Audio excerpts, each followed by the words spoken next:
안녕하십니까. 한별병원장 최운동입니다. 비파사나 명상이 생활과 어떻게 연결시킬 수 있는가, 여기에 대해서 한 말씀 올리겠습니다.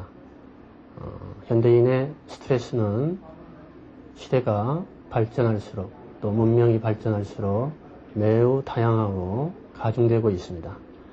그 스트레스를 해소하는 방법 중에서 명상이 가장 탁월한 기법으로 등장하고 있습니다.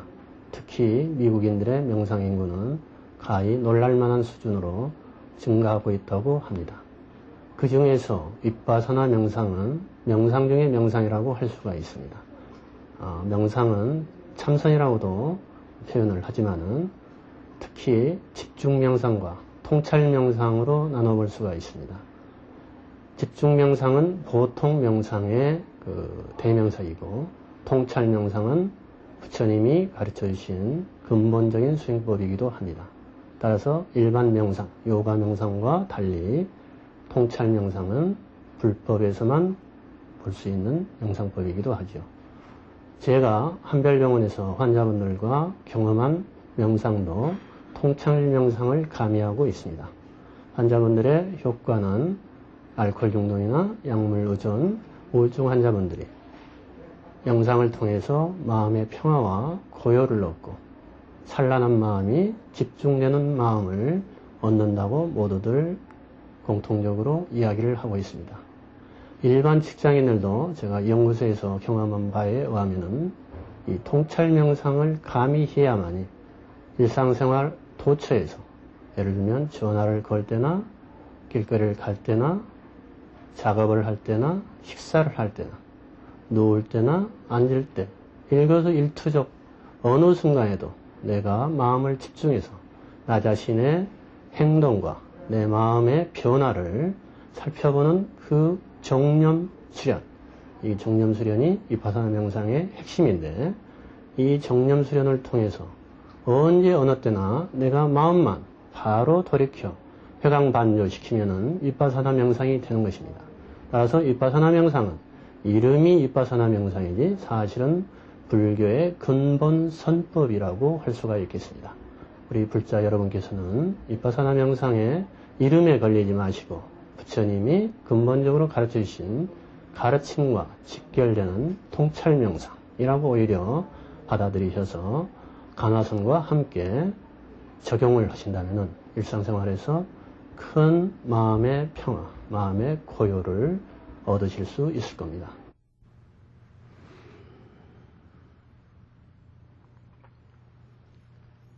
시청자 여러분 안녕하셨습니까? 그동안도 수행 잘 하셨겠죠? 이번에는 비파사나의 마지막 종강이 되겠습니다. 그래서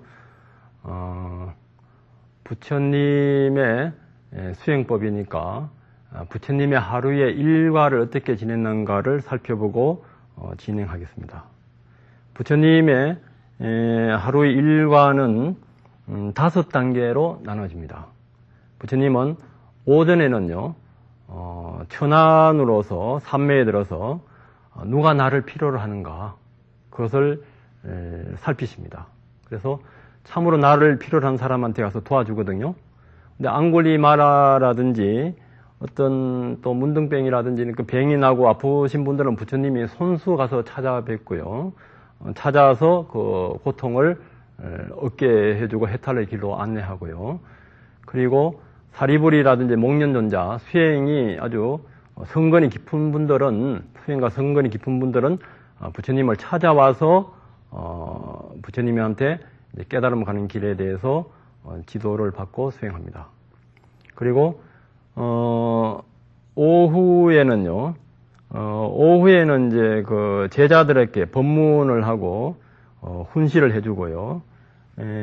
그리고 또 필요하면 잠시 비파사나 관우로서 쌌띠 주시하면서 잠시 잠도 주무시고요.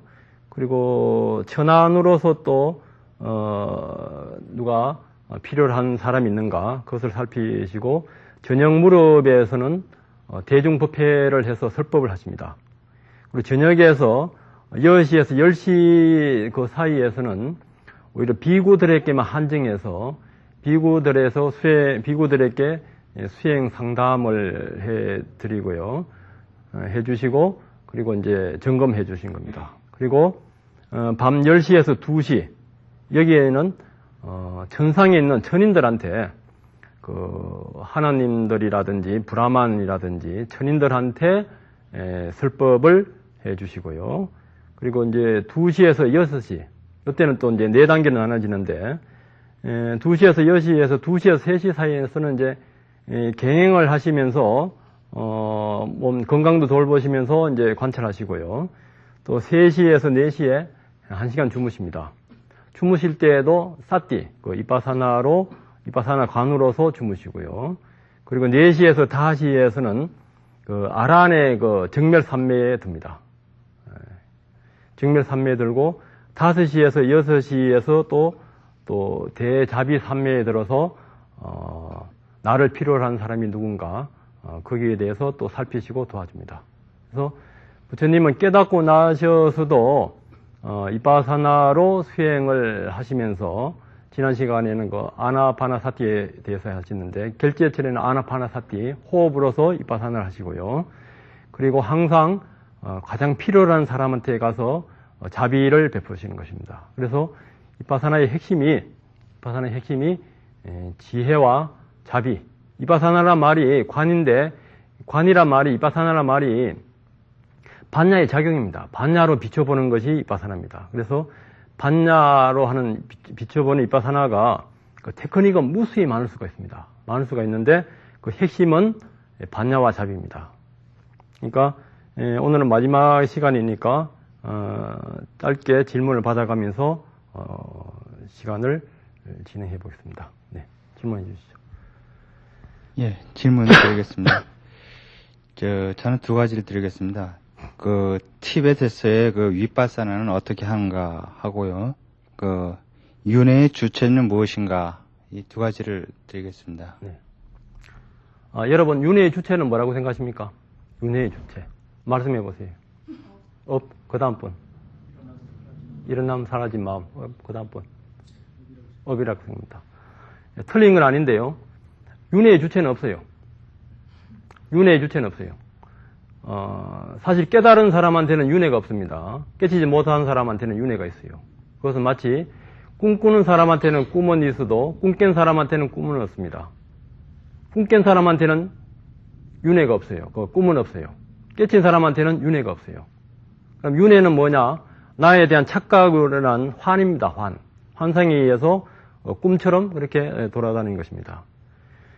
또 하나의 질문은 티벳에서 이빠사나인데 티벳에서 수행은 우선 대승불교가 들어갔을 때 그것이 잘 안 받아들여서 나중에 요가 수행하고 본토의 본교라든지 같은 토속 신앙하고 같이 결합됩니다. 그래서 가장 대표적인 것이 나루육법인데 나루육법에서는 우선 예비 수행으로서 경전을 충분히 이해하고 그 다음에는 절을 10만 번 하고 만투라를 하고 그리고 뜸모 수행이라고 있습니다. 기수행을 하고 그 다음에는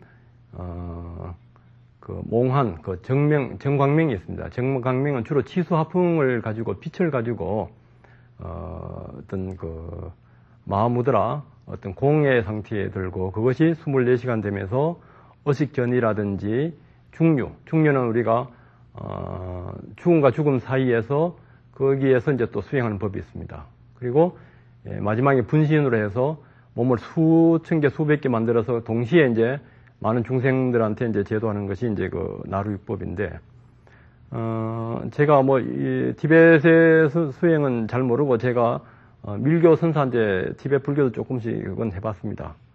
해봤는데 결국 핵심은 만투라라든지 기수행을 많이 하면서 이빠사나를 하는 건데 지금까지 들어온 서적을 보게 되면은 주로 기수행 위주로 가면서 밀레라빠 같은 경우에도 이제 기가 발끝까지 가고 완전 됐을 때 물론 기에서 이제 마하무드라 공예까지 가겠죠. 그렇게 가는 건데 아마 앞으로 이제 우리나라에서도 이제 티벳 밀교가 될 것 같은데 핵심은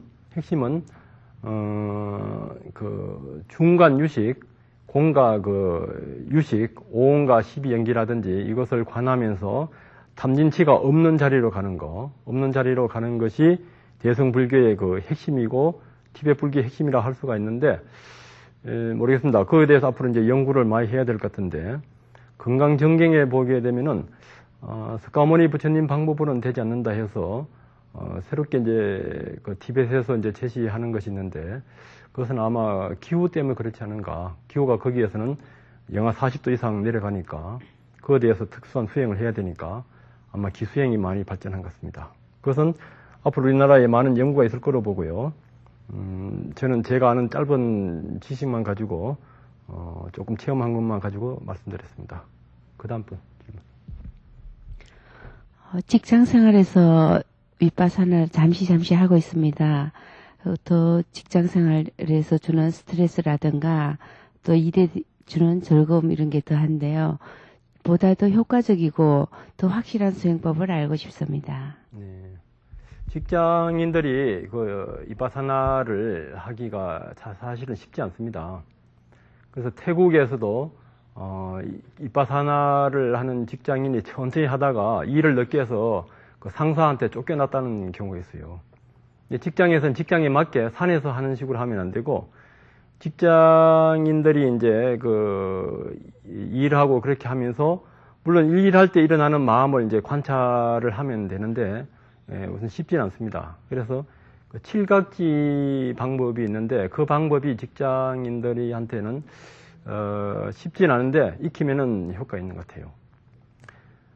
칠각지라는 것은 항상 그 아는 마음을 가지고 합니다. 아는 마음을 가지고요. 아는 마음을 아는 것도 이제 두 가지가 있어요. 마음을 관찰할 때 우리가 눈으로 알아차리는 것도 아는 마음이 있고요. 귀로 소리 듣는 거, 냄새 맡고, 촉감 느끼고, 혀로 맛보고, 또 생각할 때도, 그때도 아는 식이 있습니다. 그때도 식이 다 작용해요.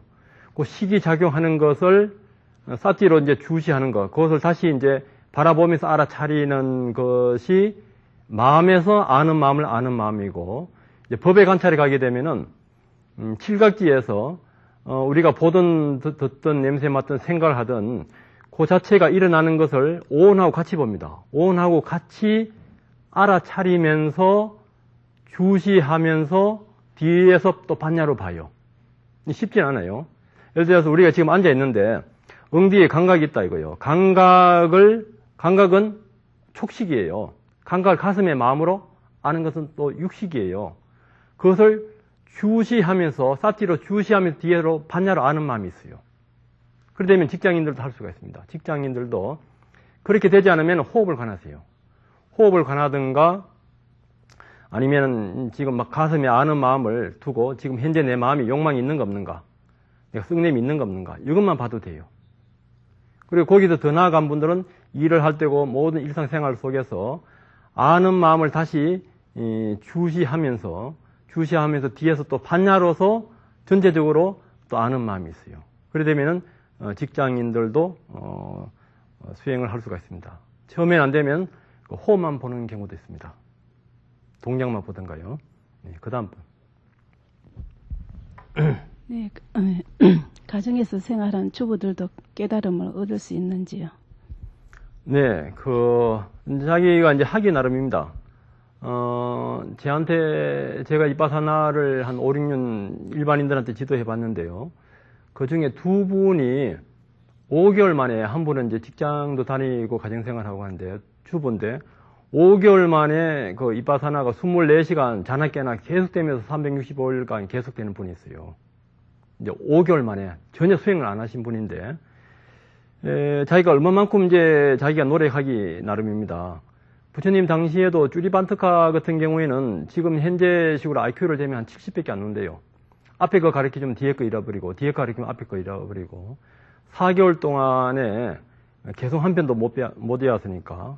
그런데도 이제 청소하면서 먼지를 털고 닦으면서 걸레가 뻣뻣해지는 것을 보고, 우리 마음도 이렇게 관찰하지 않으면은 욕망으로 물드는 것을 보고, 깨친 경우가 있고, 앙굴리마라는 999명을 죽인 살인마입니다. 요 중에는 뭐 한 명도 살인을 한 사람 없잖아요.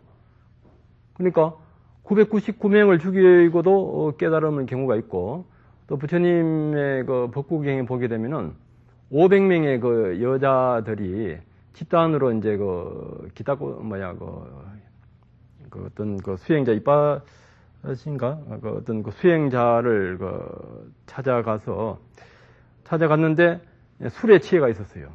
그 술을 숨겨가 술을 먹고서 술에 취해가 있는데 그때 부처님이 보시고 어떤 광명을 촥 낮춰가지고 술 기운을 확 깨게 만들고 부처님이 머리에 번뇌가 불타고 있는데 그걸 끄지도 않고 마음이 이렇게 그 탐진치로 어두운데 그것을 왜 밝히려 하지 않느냐. 그 법문을 들으면서 자기의 몸과 마음을 관찰해서 수단까지 가버렸어요. 수단까만 가더라도 일곱생 안으로 우리는 그 아란이 될 수가 있고 탐진치가 없는 아란이 될 수가 있고 부처님은 이 우주를 지배하는 신보다 낫다 했어요. 수단까만 가더라도요. 그러니까 살인마라든지 아주 머리 둔한 주리 판트가도 깨치고 술 취한 여성도 깨치는 거예요.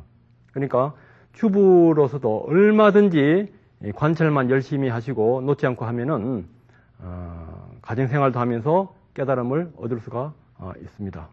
그 다음 분. 한국 불교에서는 그 가나선하고 연부를 많이 하는데 지금 선생님 강의를 듣다 보면 가나선하고 연부를 윗바사나 같이 접해서 하면은 좋지 않을까 싶어서 거기에 대한 말씀을 듣고 싶고요. 또 수행자로서 앞으로 어떤 마음가짐 같은 것도 듣고 싶습니다. 네. 우리나라 향후 불교에 대해서 아주 가장 큰 과제이고 당면한 문제를 질문을 해 주셨습니다. 우리나라에서는 한 1000여 년 동안 고려 말 때부터 이제 하두를 해오고요. 일반인들은 이제 연부를 많이 하는데 제가 어떤 큰 스님을 찾아갔을 때 저보고 하두도 하고 윗바사나도 해봤으니까 하두하고 윗바사나하고 접목해서 어떤 수행법을 한번 만들어 보라는 어떤 그 조실 스님의 그 부탁을 받은 적이 있습니다. 그래서 지금 남방에서 들어온 윗바사나는 마시계통 윗바사나는 산이라든지 혼자 있을 때는 잘 되는데 또 직장 생활에 있을 때는 이것저것 해야 되기 때문에 집중력이 약한 사람이나 마음 챙김이 강하지 못한 사람은 좀 힘든 경우가 있습니다. 그래서 태국 같은 경우에서는 연불하고 겸해서 붓도 이제 연불 붓도가 이제 부처님의 그 주격입니다. 내 마음이 부처라는 이런 뜻도 포함합니다. 심적심을요. 붓도 하면서 관찰하는 방법이 일반인들한테 널리 알려져 있고 또 왓방남 이런 데 가게 되면은 쌈마하라는 이제 아란 하면서 연불하면서 윗바사나를 하는 그 경우가 있습니다.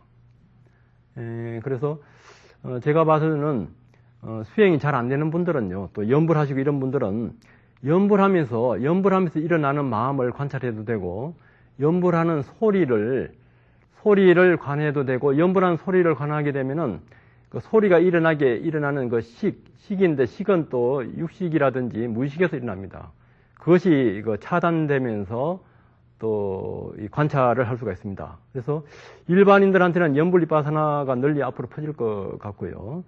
그리고 하두 같은 경우에는 이목고 같은 경우에는 이 몸짓 걸고 다니는 이놈이 뭔가 주인공이 뭔가 이렇게 가는데 윗바사나에서는 그렇게 이제 마음을 이놈이 뭔가 하면서 이제 주시하는 것이 사티라 할 수가 있습니다. 주시가 일어나기 이전, 주시가 일어나고 사라지는 그 과정을 칠각지에서는 빠냐로 보거든요. 그거하고 이제 결합되면은 윗바사나도 이제 칠각지를 이제 관을 하면서 의심을 이어서 하두식으로도 할 수가 있고요.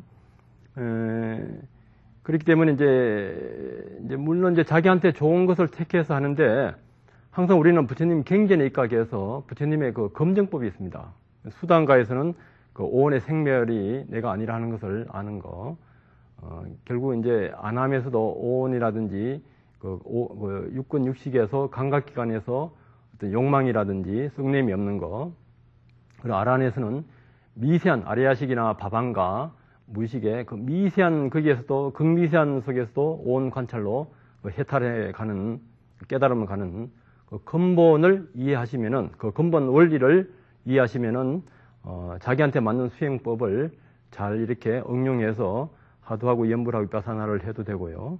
그리고 이제 수행자한테서 중요한 게 뭔가 물었는데, 우리 북방불교에서는 원력을 많이 강조합니다. 부처님이 된 것은 연등불 때 부처님은 그 연등불한테 자기 맹세를 합니다. 나는 부처가 되어서 일체 중생의 그 생사해탈을 내가 깨닫고 나서는 생사해탈의 윤회를 건너게 해주겠다고 대원력을 세워요.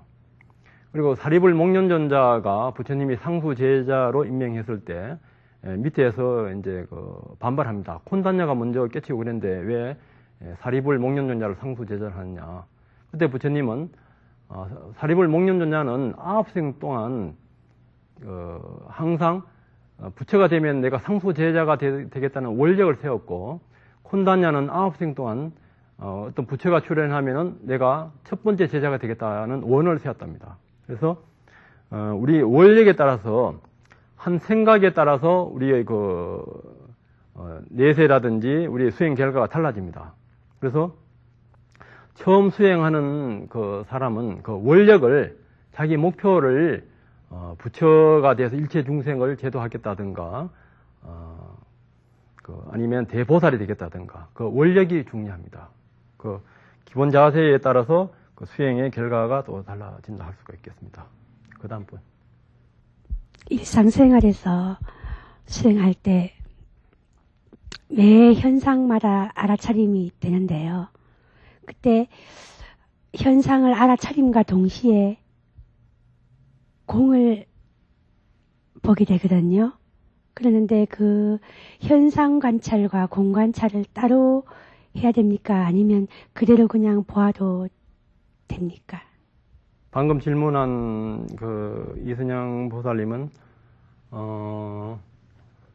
이 현상과 현상 사이에 그 밥안과 무의식까지를 관찰을 하면서 수행이 됩니다. 그래서 예를 들어서 호흡과 호흡 사이에 호흡이 일어나기 전에 밥안가에서 나오는 의식이라든지 그것을 보고 호흡에서 느끼는 거, 그리고 팔을 이렇게 옮기고 이렇게 할 때에도 감각의 변화, 그 사이사이에서도 밥안가의 찰나지간의 관찰이 되고, 하두나 연불이나 이빠사나에서도 언제든지 어단동로 이전이라든지 현상 이전을 자유롭게 할 수 있는 그 수행자입니다. 그래서 부처님은 보면은 그 긍정보다는 부정적으로 설명을 많이 하셨어요. 그 수행에 있어 가지고 계속 아란이 갈 때까지 계속 무상고 무아를 보는 것을 이제 강조하십니다. 왜냐하면은 내가 수단가에 갔다, 내가 어떤 공을 체험했다, 열반을 체험했다 이렇게 되면은 그에 대해서 집착이 붙기 쉽거든요.